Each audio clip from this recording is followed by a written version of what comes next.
Hello, my name is Abraham Coburn and I'm here today to talk to you about Elizabeth Lowe's award-winning short documentary, Hotel 22. More specifically, I want to talk about how Lowe has used observational mode of documentary and her own style to really show the audience the harsh realities of life for the subjects of her film. The narrative of the documentary takes us on a journey from 8:35 to 4:30 in the morning. As the camera gives us insight into what a typical night for the homeless might be, unsurprisingly with documentaries revolving around content such as this, the narrative is bleak. From the dim lights of the bus to shots of the homeless people attempting to sleep while struggling with cold weather, the bumpy roads, and the hostility from the general public throughout their trip, it seems like a dark, alternate dimension. Content such as this can have a major impact on the documentary depending on the context of the film. In Frederick Wiseman's controversial documentary Tittycut Follies, he shows light-hearted yet eerie footage of the hospital variety show for different reasons, but one is that it contrasts so well with the horrific treatment of the patients. At the end of the narrative in Hotel 22, when the morning breaks and the daytime passengers hop on the bus, Lowe has used this part of the narrative in the same respect as Wiseman. She has shown the world a contrasting view of how the other half lives. This is the effect that good content can have on a documentary because it immediately slaps the audience with the reality of what they've seen. Before I continue, I need you to please refer to the slideshow for a brief summary of the observatory mode. The content, however, is dictated heavily by the director's choice of mode. I'll explain later how she uses participatory methods but then I need to talk about as effective from an observational point of view. Had this been an expository documentary, I doubt it would have had the same effect. I say this because people already have their own preconceived notions on class, life choices, and why homeless people are homeless in the first place, which is obviously shown from the encounter with the racist Asian passenger in the film. Lowe, like Wiseman, is invisible in a sense because she didn't open her documentary up to be part of a dialogue. She just allowed the camera to roll and presented what she found. This works so well with the content because it doesn't tell, it shows. Furthermore, had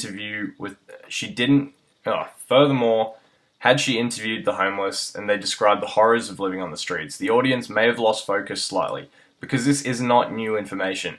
We all know it would be horrible out there, but we haven't seen it head on before. The key is in the visualization, not the explanation of our preconceived notions. Speaking of the visualization, Lowe's style can be broken down into two factors. Her use of camera to record and reveal hauntingly beautiful shots, and that she places her camera right in the action is in an almost participatory fashion. Firstly, I will talk about her cinematography. Lowe paints the homeless across the film in various stages of disrepair, but none so much as the scene with the homeless man sitting in his wheelchair alone in the dark. The framing of the shot has him sitting there between four light poles while a sign to the left of the frame reads, "Pedestrians use median." He doesn't move, he doesn't acknowledge the camera, he just sits there in apparent sadness. Smart framing choices like this, as you can see in the slideshow, have been used several times throughout the documentary to great effect and really punches home an emotional impact to the audience as they see dynamic shots of an often dismissed subject of society.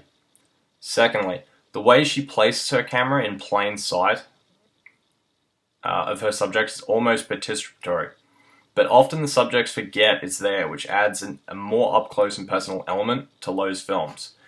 One example of this is from another of her films, Bisonhead, in where she films a girl caressing the mouth and mane of a slain bison.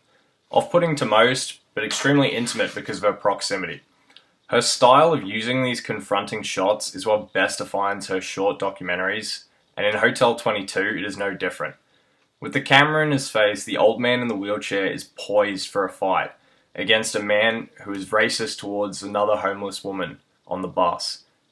But he pauses, he looks at the camera for a few seconds, and he sits back down.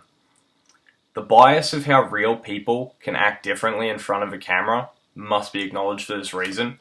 However, it can be argued that the fact that she included this adds further credibility to her film. If it hadn't been for the camera, I can guarantee it could have gotten a whole lot darker. Lowe effectively molds the concepts of mode, content, and style together in most of her work to create polarizing documentaries that are bound to spark debate.